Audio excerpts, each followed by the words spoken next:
오늘 본문은 1절부터 20절까지를 함께 공부하게 되겠습니다. 우리는 사도행전이 총 28장인데요. 어느덧 19장까지 왔습니다. 오늘이 벌써 30번째 사도행전 공부하는 날입니다. 그동안 바울의 1차, 2차 전도 여행을 우리가 함께 살펴보았고, 바울이 움직이는 곳마다 우리에게 익숙한 신약 성경의 후반부를 자리 잡고 있는 고린도 교회, 에베소 교회, 빌립보 교회와 같은 신약 성경의 서신서를 우리가 확인했습니다. 교회가 이렇게 탄생했구나, 교회가 이렇게 시작됐구나. 그리고 어느덧 바울은 3차 전도 여행을 시작하게 됐습니다. 아니 목사님, 지난번까지는 1차 전도 여행을 어디서 요이 땅 하는 게 있었고 2차 전도 여행도 여기서 시작하는 게 있었는데 오늘은 벌써 3차 전도 여행이 시작이 된 겁니까?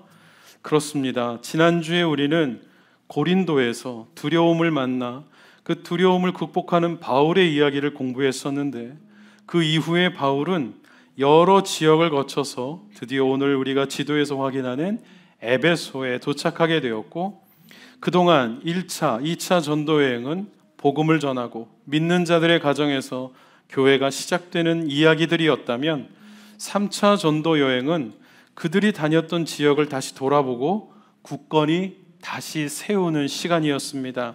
다음 슬라이드를 보면 그 이야기가 기록되어 있는데, 지난주에 우리가 다 보진 않았지만 18장 23절에는 저 화살표는 제가 만든 거예요, 여러분. 고린도, 에베소를 지나 안디옥에서 얼마 동안 지내던 바울은 이제 그곳을 떠나 길리기아와 갈라디아와 부르기아 지방을 두루 돌아 모든 제자들에게 힘을 북돋아주는 일을 하고 있었습니다. 오늘 1절과 2절을 다시 한번 보겠습니다. 1절과 2절 말씀입니다. 아볼로가 고린도에 있는 동안이라고 시점을 이야기한 뒤에 바울은 아볼로와는 달리 여러 지방을 거쳐서 에베소에 도착했습니다. 그리고 거기서 몇몇 제자들을 만났는데, 바울은 그 제자들에게 이런 질문을 하게 됐습니다. 그게 2절입니다. 2절의 질문 같이 한번 볼까요? 여러분은 믿을 때 성령을 받았습니까? 아니요, 그게 있는지 들어보지도 못했습니다. 여러분, 이 질문이 너무 중요합니다. 지난주에 우리가 인물 아볼로를 잠깐 만났었죠. 성경은 그를 소개하기를 그가 공부 많이 한 분이었습니다.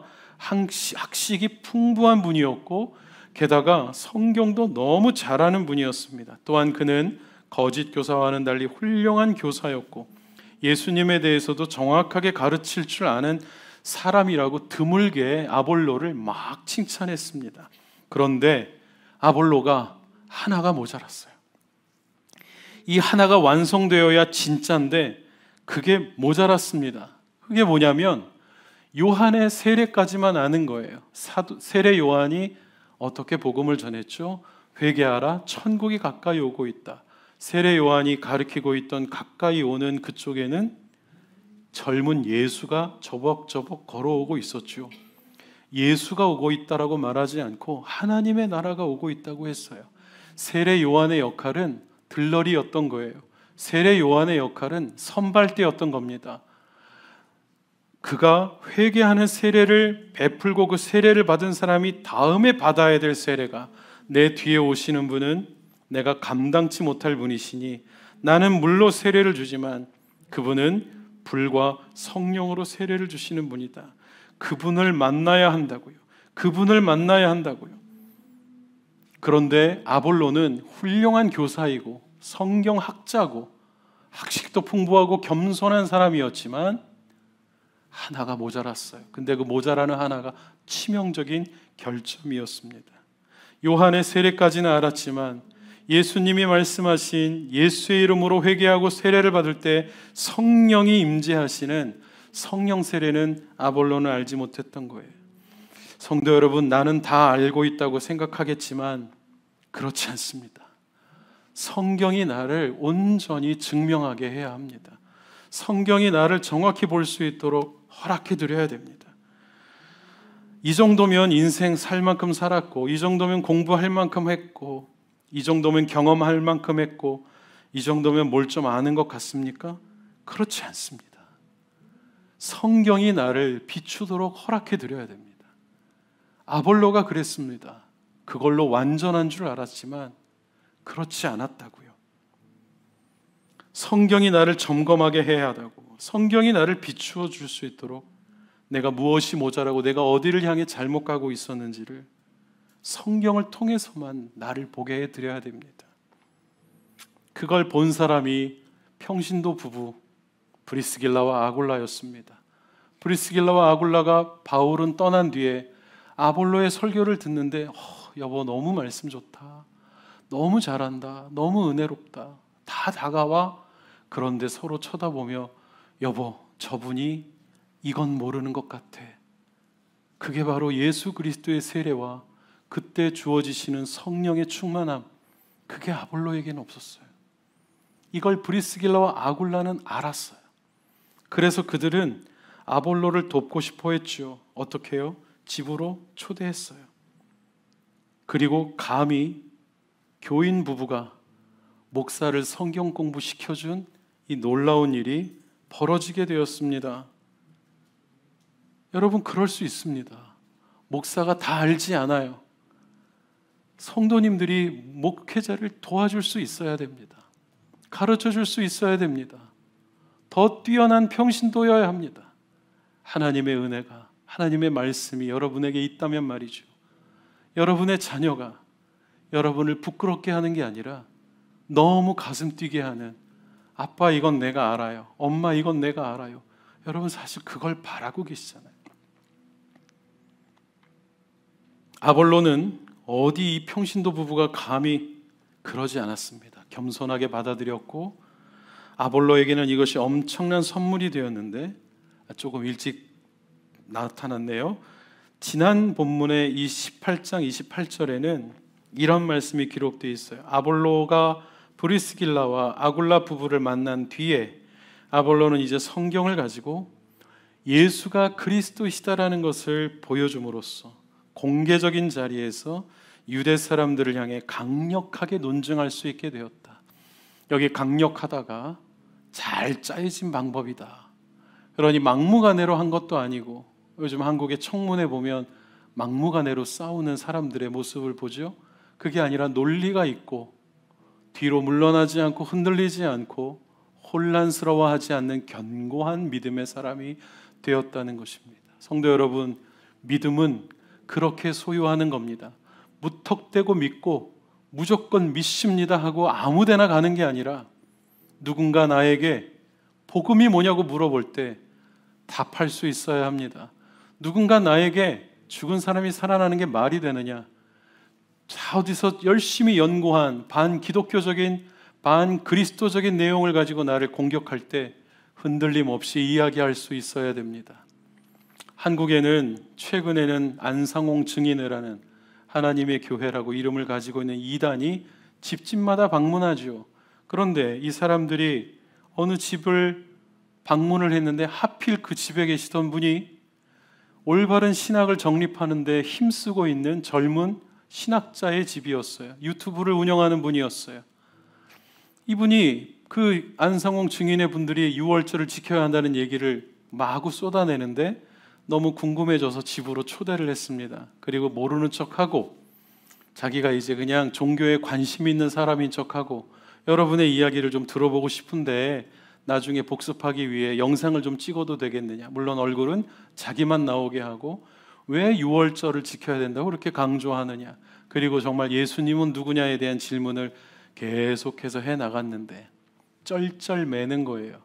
안상홍 증인회에서 오신 그 2인조 여성분들이. 왜냐하면 교육받은 대로만 무조건 해라고만 받았기 때문에. 그러면 죽은 사람이 다시 살아난다? 그리고 다 죽는다? 그러면 여러분이 안 죽는다고 강조하는 지금의 그 장길자라는 교주 여자도 죽습니까? 물어보는데 답을 하질 못해요. 그리고 이분이 그걸 자신의 유튜브에 올렸습니다. 그리고 사람들이 댓글을 단 게 더 웃겨요. 하필 찾아간 데가 여기냐, 이렇게 이야기했어요. 여러분도 그럴 수 있습니다. 여러분의 직장 동료나 학교 친구들이 당당하게 얘기하잖아요. 나는 그리스도를 믿지 않는다. 나는 이슬람을 믿는다. 당당하게 얘기하잖아요. 토요일 날 발보아 파크에 가면 얼마나 위대한 알라인지를 소개하는 엄청난 사람들이 나와서 논리를 펴고 있잖아요. 우린 피해 다니죠. 나만 믿으면 돼 라고 생각하죠. 그러나 무조건 믿어라 됩니까? 여러분이 설명할 수 있어야 되죠. 증거할 수 있어야 되죠. 철학으로도 안 되고 힘으로도 안 되고 능력으로도 안 되는, 그래서 주 예수 그리스도의 이름으로 세례받을 때 우리에게 주시는 성령이 성경 교사이시니 말씀에 거하는 자에게 그걸 말할 수 있는 힘과 용기를 주시는 진리의 성령이 너희들에게 필요하다고 바울이 이 질문을 하고 있는 중입니다. 여러분은 어떠신가요? 바울의 이 질문이 여러분에게는 어떻게 다가오시나요? 여러분 지금 교회 몇 년 다녔습니까? 여러분 훈련 받았습니까? 이렇게 믿는데, 그렇게 알고 있는데 여러분은 지금 성령 그분과 동행하고 있습니까? 라고 물어보는 중인 겁니다. 그런데 거기에 대해서 이들이 대답하는데, 난 있는 줄도 몰랐다. 성령이 있는들 그 얘기를 들어보지도 못했다. 그렇게 신앙생활을 하고 있지는 않습니까? 믿음의 완성은 성령 세례입니다. 믿음 생활을 시작했다면 반드시 세례까지 이어져야 되지요. 에티오피아의 내시가 자기가 읽는 성경이 무슨 글인지 깨닫지 못할 때 빌립이 눈을 열어 고난당하는 도살장의 어린 양이 바로 예수 그리스도라고 가르쳐 주었을 때, 여기에 물이 있으니 내가 어찌 세례받는 것을, 그 말이요, 세례받아야 됩니다. 세례가 없는 교회 죽은 교회 같은 교회이죠. 세례 없이 어떻게 신앙생활이 이어집니까? 세례를 받을 때 성령이 우리 안에 임하시고 성령은 우리를 온전히 감쌉니다. 은혜 받은 감정도 있죠. 신비한 체험을 한 기억도 있을 겁니다. 나 옛날에 그 찬양할 때 막 울었어. 왠지 모르는데 그랬어. 친구들과 술 한잔하며 그랬어라고 얘기하는 상황인가요? 신비한 체험도 했어요. 엄마가 나 시험 잘 보라고 점집에 떡 가져갔는데 떡이 십자가로 갈라졌어. 제 고등학교 친구가 가지고 있는 마지막 간증이 그거예요. 그게 so what? 그래서 어떤 삶을 살고 있는데 그게 너에게 무슨 의미 있대? 그 다음엔 없어요. 그 다음엔 없다고요. 성경 공부도 많이 하셨죠? 무슨 새 생명 코스, 무슨 1:1 제자행위 코스 다 했어요. 다 했어. 안 한 게 없어요. 수료증만 집에 몇 개가 있어요. 그런데 그렇게 공부했던 제자들이 예수님 십자가에 못 박힐 때, 예수님 피떡이 되어 있으실 때 다 도망갔어요. 그들이 말씀을 몰랐습니까? 그들이 체험이 없었습니까? 그들이 기적을 경험하지 않았습니까? 그들이 오병이어 기적을 나눌 때 자기들이 나누어 줬잖아요. 대박, 떡 주고 있는데 안 없어져. 내가 그때 500명 나눠줬다고. 안드레하고 야고보하고 내가 더 많이 나눠줬다고 산 증인이잖아요. 근데 예수님 십자가에 못 박힐 때 어디 갔어요? 베드로는 저주까지 했어요. 난 저놈 모른다. 그들은 그들의 눈앞에서 귀신이 떠나가고 죽은 아이가 일어나고 또한 말씀 그 자체이신 예수와 함께 먹고 자고 동거했어요. 이보다 더한 축복이 어디 있습니까? 그런데 고난이 찾아오니까 도망갔어요. 시험이 오나 겁없네가 아니라 시험이 오기 전에 겁나서 도망갔어요. 말씀이 없어서 도망간 게 아닙니다. 말씀이 있었는데도 도망갑니다. 그들에게 필요한 것은 그 말씀대로 살아갈 힘과 능력을 주시는 성령이 필요했던 겁니다. 그 성령으로 충만히 수면 아래에 잠기다지요. 수면 아래에 잠길 만큼, 이걸 침례라고 하죠. 충분하게 하는 것, 이것이 성령 세례입니다. 사도행전에서 제자들이 성령 세례를 받고 난 뒤에 달라졌어요. 옛날에는 창만 봐도 도망가고 칼만 봐도 도망갔는데 이제는 더 들이댑니다. 내가 예수의 이름으로 고난받는데 영광스럽다. 마치 조폭들의 그 믿음의 고백 같아. 우리 형님이 당했던 걸 내가 당하고 있대. 비교도 안 되는 신앙의 고백의 사람들로 변했죠. 그리고 얻어 터진 다음에 피 닦으면서 뽑힌 이빨 주머니에 넣으면서 예수 이름 때문에 고난을 받는 자가 되다니 하고 눈물 흘리는 사람들로 변했던 거예요. 말씀이 없어서 그 자리에 있었던 게 아닙니다. 말씀이 있어도 흔들리면 그만입니다. 도망갑니다. 다 포기하게 됩니다. 바울은 회개하는 세례인 요한의 세례만 알고 있던 이 형제 자매들이 이제는 복음을 듣고 예수를 알고 교회까지 세웠는데 언제 또 넘어질지, 언제 또 뿔뿔이 흩어질지, 언제 또 옛날로 돌아갈지 모를 일이었습니다. 그래서 바울은 아볼로가 요한의 세례, 그 다음 단계인 성령의 세례, 예수의 불과 성령의 세례를 경험하고 난 뒤 어떤 유대인들과의 논쟁에서 흔들리거나 뒤로 밀려나거나 넘어지거나 허둥지둥 되지 아니하고 담대하게 잘 짜여진 옷감처럼 그렇게 능히 이겨냈던 것처럼 교회가 새로워지기를 원했습니다. 바울의 3차 전도 여행의 목적은 바로 그것이었습니다. 바울은 그들에게 권면했어요. 요한의 세례에 머물러 있으면 안 된다. 그건 유튜브 같다고요. 유튜브에서 영화 소개하는 거 10분짜리 보면 영화를 본 게 아니잖아요. 극장에 가서 봐야지. 아무리 얘기를 들어도 뭐 가서 봐야지. 그건 가수의 뮤직비디오만 보는 것과 다름이 없다. 직접 가서 연주를 듣고 그의 목소리를 들어야 직접 만나야지. 그러나 영화나 음악은 그걸로도 대리만족할 수 있겠지만 예수님은 그럴 수 없습니다. 예수님은 직접 만나야 됩니다. 그분을 만나려면 우리가 천국에는 아직 갈 수 없으니 그분이 천국에 승천하시면서 제자들아 내가 아버지께 부탁해서 그분을 보내줄게 라고 했었던 성령을 만나야 합니다. 그분으로 충만해져야 합니다. 그래야 내 인생이 해석되고 그래야 올바른 길로 걸어갈 수 있게 됩니다. 그들은 권면을 받아들였습니다. 우리는 듣지도 못했는데 우리에게도 그 성령을 주십시오. 5절과 6절을 볼까요? 그들이 이 말을 듣고 주 예수의 이름으로 세례를 받았더니 바울이 그들에게 손을 얹자 성령이 그들에게 임재하셨는데 그걸 어떻게 알아요? 그들이 방언하기 시작했고 예언하기 시작했습니다. 이 시대에 방언과 예언은 성령이 그에게 임했다는 여러 가지 강력한 증거들 중에 하나였습니다. 그러나 성도 여러분, 고린도 교회에 바울은 또 편지를 썼죠.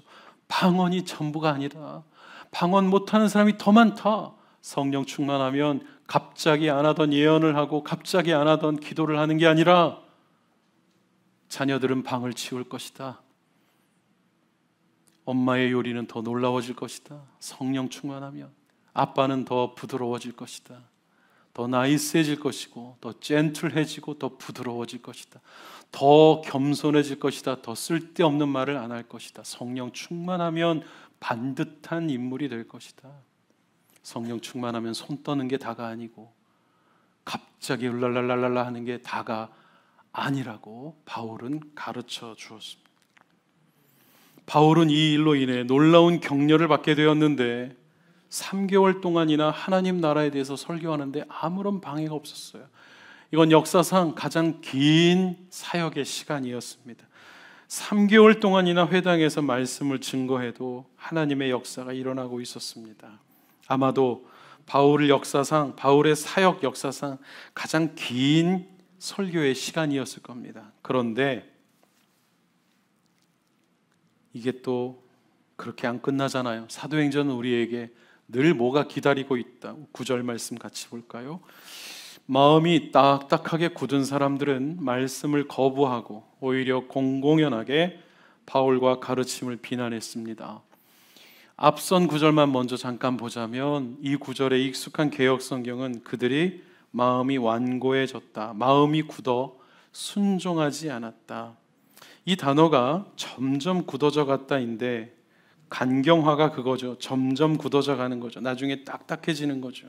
그런데 이 단어는 누가 옆에서 그렇게 만든 게 아니라 스스로 마음을 닫은 것을 말합니다. 그러니 이렇게 된 겁니다. 바울이 3개월 동안 말씀을 전하는데 3개월 동안 말씀을 들으면서 점점 마음을 더 닫기 시작했다는 거예요.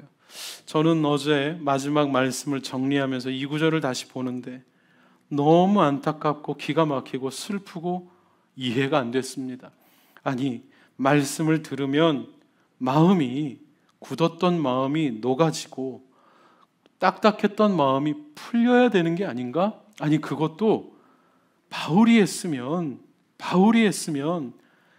이게 어떻게 오히려 마음이 굳어질 수 있단 말인가? 그런데 그들은 3개월 동안 말씀을 들으면서 마음을 닫기 시작합니다. 성도 여러분, 말씀 앞에 마음을 닫는 여러분이 되지 않으시기를 축복합니다. 마음이 오히려 열리고 굳었던 마음이 부드럽게 풀어지는 여러분이 되시기를 원합니다. 어떻게 이럴 수 있을까요? 만약 이들이 마음을 열었다면 앞선 12명처럼 말씀으로부터 버림받지 않았을 텐데, 그게 무슨 말입니까? 그들이 마음을 거부하니까, 그들이 마음을 닫고 믿기를 거부하고 말씀을 거부하니까 중반절에 뭐라고 하나요? 바울이 그들을 떠났다, 말씀이 떠났다는 겁니다. 그리고 말씀을 간절히 사모하는 사람들과 따로 공부를 하기 시작했는데 여기를 두란노 서원이라고 합니다.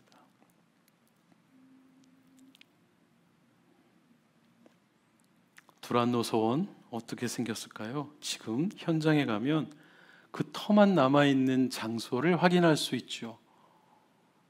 저기가 옛날 두란노 서원 터라고 남아있는 성벽 같은 곳인데요. 오른쪽은 어디일까요? LA 윌셔에 있는 미주 두란노 서원입니다. 온누리교회가 1985년에 세워졌는데 두란노 서원은 1980년에 세워졌습니다. 교회보다 서원이 먼저 시작됐습니다. 하영조 목사님은 교회보다 책에 진심이었던 겁니다. 그분은 원래 교회를 세우려고 하지 않았었대요. 서원을 운영하고 선교하고 문서 선교, 직접 선교에 진심이었던 분인데 같이 공부하던 12가정이 교회가 됐습니다. 1년간 공부한 뒤에 오픈 예배를, 개회 예배를 드리는데 78명이, 그 12명의 친구들이 기다렸다가 함께 조인해서 오늘의 교회가 시작됐습니다. 하영조 목사님은 느닷없이 돌아가셨지만 돌아가시기 전에 입버릇처럼 나는 은퇴하면 두란노 서원할 거야, 은퇴하면 두란노 서원할 거야, 이게 그분의 돌아가고 싶은 곳이었어요. 두란노 서원 올해로 44주년이 됩니다. 아직도 출판 문화를 통한 복음 전파의 역할을 감당하고 있습니다. 서원은 스쿨이라는 뜻입니다. 즉 바울은 티라누스 지역에 학교를 세운 겁니다. 말하자면 크리스찬 스쿨, 신학교를 세운 셈이죠. 제대로 가르치고 온전히 배워 하나님 나라의 백성 되게 하고자 하는 목적이 뚜렷했습니다. 학생들은 누구였을까요? 성경은 그 학생들이 아시아 지방에서 와온 사람들, 지금의 튀리기의 지역이죠.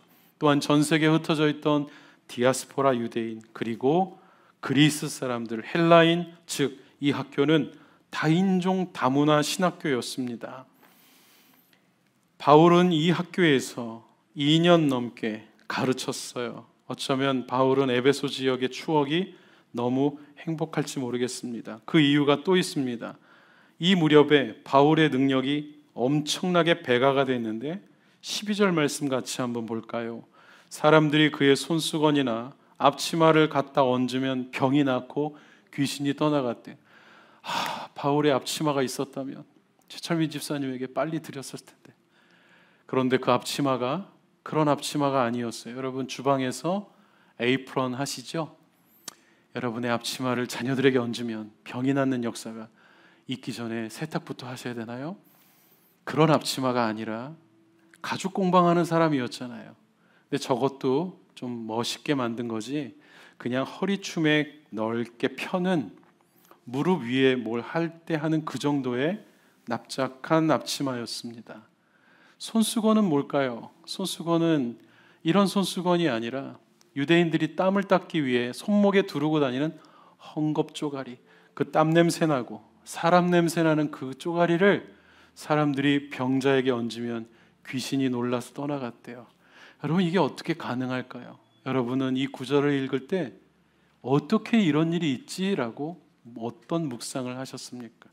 저는 이 구절을 묵상할 때마다 생각나는 사람이 있습니다.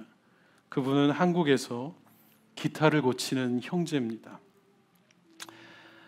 기타 공방인데요, 저분이 입고 있는 저게 앞치마죠. 저걸 하고 기타를 고쳐요. 자마 기타라는 저가 기타가 고등학교 교사 선생님으로부터 시작이 되어서 그분은 원가를 따져보니 낙원상가에서 이만큼 받을 이유가 없는데 하면서 싸게 보급했다가 공공의 적이 되신 자마기타에서 기타 수리하는 것부터 배운 형제였습니다. 지금은 망원동에서 본인의 샵을 운영하고 있는데 지금은 꽤나 명성이 자자해져서 최백호 선생님 같은 분들이 본인의 기타를 맡기기까지 하는 정도로. 근데 이분이 1년 내내 벌어가지고요, 뭘 하냐면 선교지를 다니면서 선교사님들의 기타를 고쳐주는 사역을 합니다. 시작하게 된 계기가 있습니다. 왼쪽에 있는 사진은 제가 알래스카 온누리교회를 섬길 때 2013년에 도미니카 공화국을 단기 선교를 갔을 때 방문했던 선교사님의 집입니다. 이성철 선교사님, 7살, 6살 태어난 지 2살밖에 안 되는 깐난쟁이 3명을 두고 IT 난민들이 도미니카에서 모여있는 곳에 복음을 전하고 성경을 가르치고 교회를 하다가 강도의 총에 맞아 즉사하셨어요. 그때 그 선교사님의 댁에 갔는데 사모님이 2살짜리 애를 안고, 요즘 카카오톡에 있는 이모티콘 중에 이렇게 혼이 나가는 것 같은 거 있죠? 그 상태로 앉아 계셨어요. 사람이 불러도 대답을 못해요. 가까스로 한마디 하셨는데 누가 지금 나에게 뭐 이렇게 하라고 가르쳐 줬으면 좋겠대요. 그게 그분의 그날 유일한 말이었어요. 제가 한쪽 방에 문이 열려 있길래 이렇게 들여다봤는데 기타가 있었어요. 잠깐 들어가도 되겠냐고 양해를 구하고 들어갔는데 저게 선교사님의 예배실이었습니다. 찬송가를 펴놓고 기타를 치면서 그렇게 행복했대요. 예배 드리는 거예요. 근데 기타를 보니까 여러분, 기타의 아래에 줄을 고정하는 저 핀이 꽂혀 있어야 되는데 핀이 꽂혀 있어야 될 자리에 십자 못이 박혀 있는 거예요. 저걸 구하기가 어려웠던 겁니다. 그래서 제가 너무 기가 막혀서 저 사진을 찍어서 선교사님이 기타를 이렇게 치면서도, 이런 기타로 예배드리면서도 너무 행복해 하셨다고 하더라. SNS에 공유했을 때 저 기타 고치는 홍승표 형제님이 충격을 받았어요. 그리고 1년 동안 기타를 고쳐서 모은 돈으로 비행기표를 사고 선교지에 가서 선교사님들이 기타 고치는 일을 하고 있습니다. 값도 제대로 안 받아요. 전도사라 그러면 깎아주고 선교사라 그러면 안 받고. 저한테 몇 번 혼났죠. 그러면 안 된다. 상거래를 그렇게 하면 안 된다. 받을 만큼 받고 그걸 하나님 앞에 제대로 드리자. 태국에 가서 고치고요, 또 말레이시아, 인도, 또 키르기즈스탄, 베트남 도착하자마자 저 상태로 하루 종일 3박 4일 있다가 나오는 거예요. 관광 이런 거 하나도 안 하고 도시락 갖다 준 것만 먹고 한 대라도 더 고쳐야 되니까. 그리고 저 이번에 어디 갑니다 하고 기도 편지 올릴 때마다 제 얘기를 해요. 제가 이걸 시작하게 된 이유가 이민홍 목사님이 올려주신 그 기타 사진 때문입니다. 미안해 죽겠어요. 제가 같이 가자 그랬거든요. 근데 같이 못 갔어요. 여기 와 있기 때문에. 같이 가서 뭐 하고 싶었냐면, 형제는 기타를 고치고 기타 가지고 온 선교사님들과 저는 성경 공부하고 예배 강의하고 찬양 가르쳐드리고 현지 형제자매들 저녁에 같이 예배드리고, 그리고 마지막 날은 고친 기타로 같이 주님 앞에 찬양하고, 이렇게 문화전도 집회를 아름답게 할 수 있지 않을까. 1년마다 선교지 갑니다 글 올리면 사람들이 이거 보태 쓰세요, 저희 집에 부품이 남아요, 보내드리고 후원도 하고, 이렇게 하는 일이 올해는 태국이었고요, 내년에는 피지로 가게 됩니다. 다 악기가 제대로 보존될 수 없는 그런 지역마다 일부러 찾아다니면서 줄이 뜬 걸 고쳐주고 구멍 난 걸 메꿔주는 일을 하고 있습니다. 여러분, 한국에 기타 고칠 일이 있으면 딴 데 가지 마시고 망원동에 기타앤기어에 보내주십시오. 정성을 다해 고쳐줄 거예요. 제가 저 형제의 앞치마가 바울의 앞치마 같다고 말한 이유가, 저 형제가 유명한 사람이냐 싸구려 기타냐 전혀 상관없이 진심을 다해 고쳐주거든요. 목이 부러진 기타도 부활합니다. 사람들이 기가 막혀 합니다. 어떻게 저렇게 할 수 있을까? 저 형제는 기타 고치는 예배자였던 거예요. 그러니 저 형제의 앞치마에서 능력이 나가지 않을까. 바울의 치유의 능력과는 다를 수 있겠지만 바울이 이렇게 유명해지자 바울의 이름을 도용하는 일까지 생겨났어요. 어이없게도 대제사장의 아들들이 귀신을 쫓아내고 병자를 치유하면서 내가 바울이 믿는 예수를 빙자하여 이렇게 말하고 다녔습니다. 근데 이거 누가 좀 정리해야 되는 거 아닙니까? 안 해도 돼요. 왜냐하면 귀신이 야, 내가 바울도 알고 예수도 아는데 넌 누구야? 여러분, 어설프게 예배하고 어설프게 기도하고 어설프게 신앙생활 하다가 귀신에게 그런 얘기 듣지 않게 되시기를 축복합니다. 내가 예수님도 알고 내가 바울도 알고 내가 어느 집사님도 아는데 너는 누구야? 신앙생활 똑바로 해. 창피를 당하지 않게 되시기를 바랍니다.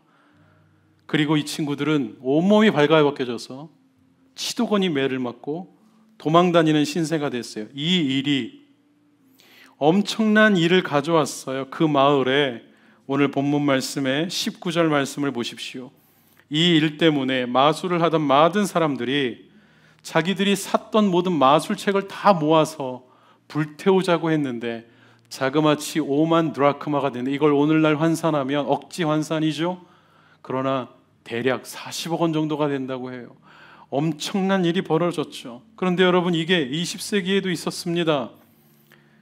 센티넬 그룹이라는 곳에서 전 세계에 부흥이 일어났던 지역을 찾아다니면서 다큐멘터리를 찍은 다큐멘터리가 있어요. 트랜스포메이션이라는 이름을 가진 다큐멘터리죠. 그 1, 2부가 있는데 기가 막히게도 유튜브에는 없는 게 없다더니 그게 올라와 있었어요. 낡은 VHS 필름이 지지직거리는 그대로를 옮겼나 봐요. 저 두 번째 편에 캐나다 북부 퀘벡 지역에 아주 음산하고 어둡고 추운 도시, 제가 보는데 알래스카 같았어요. 제가 있었던 토테미즘이 강하고 무속신앙이 장난 아니게 역사하는 그곳에 이 작은 마을에 어둠의 그림자가 덮기 시작했고 사람들은 자살을 하고 살인을 하고 음란과 마약과 죽음이라는 사슬이 무겁게 짓누르고 있었습니다. 그 마을에 있던 사람들은 더 이상 이걸 방관할 수 없어서 기도하기 시작했는데 그 다음에 회개의 역사가 일어나기 시작했고 그들은 하나님 앞에 자기들이 숨기고 있었던 포르노그래피 DVD와 불온서적과 마술서적과 헤비메탈과 같은 것들을 가지고 와서 불태우기 시작했는데 저게 바로 불태우는 장면을 캡처한 거예요. 저 모여져 있던 물건들의 값이 5만 드라크마는 아니지만 10만 불 정도 되는 금액에 해당했다고 하니 적지 않은 금액이죠. 그리고 난 다음에 자살률이 낮아지기 시작했고 대신에 뭐가 올라갔을까요? 아이들의 학구열이 올라가기 시작했습니다. 학업률이 올라가기 시작했고 그들이 다 함께 모여 마을에서 예배드릴 때 갑자기 강하고 급한 바람이 진동과 함께 들리기 시작했대요. 사람들은 문이 열려 있는 줄 알고 문을 닫고 누가 마이크를 조작했는 줄 알고 음향시설에 가봤지만 아무도 손댄 사람이 없는데 마치 성령의 오순절 다락방에 임했던 급하고 강한 바람 같은 소리가 그 낡은 예배당, 어두운 예배당에 엄습했던 거예요. 그리고 그게 예배를 녹음하던 낡은 녹음 테이프에 그대로 담겨 있었고, 여러분 이 다큐멘터리에 보면 그분들이 그때의 시절을 다시 회상하면서 테이프를 재생하는데 다 우느라고 이야기를 못할 정도의 어떤 강렬한 체험들이 있었던 거예요. 놀라운 것은 성령이 임하시고 난 다음에 저걸 태운 게 아니었습니다. 저걸 태우자 성령이 임했던 거예요. 순서가 정확한 겁니다. 죄악을 꺼내자, 죄악을 드러내자, 죄악을 버리자, 악한 습관을 버리자 성령이 오실 수 있었던 거예요. 성도 여러분, 오늘 말씀을 정리하고자 합니다. 바울은 다시 돌아보는 3차 전도여행을 했는데 부분적으로만 알아서는 안 되고 온전히 알아야 했기에 이 과정이 필요했습니다. 성도 여러분, 말씀이 없어서 넘어지는 게 아닙니다. 성경 구절 3천 구절 암송하는 분들도 오늘 시험 들겠네 하면 그걸로 끝이에요.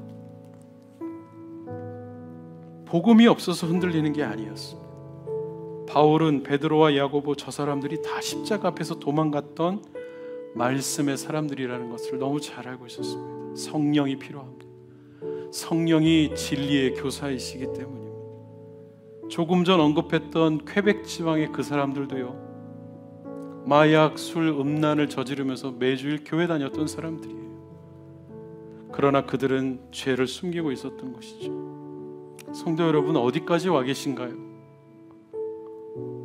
들어본 적도 없는 신앙생활이 따로 어딘가에 있는 것 같은 지점에 계신가요? 아니면 알 만큼 아는 것 같은데 그 다음이 뭔지 모르겠는 신앙생활을 하고 계신가요? 성경이 우리에게 초대합니다. 세례 요한의 돌이키는 회개에 유턴의 회개를 했다면 예수 그리스도의 이름으로 세례받고 성령과 동행해야 된다고요. 지금 내게 성령이 일하시는지 돌아보는 우리, 말씀을 깨우치게 하고 회개하게 하여 온전한 주의 사람이 되게 하시는 성령의 역사가 저와 여러분 모두와 함께 하시기를 간절히 원합니다. 우리 같이 함께 기도하겠습니다.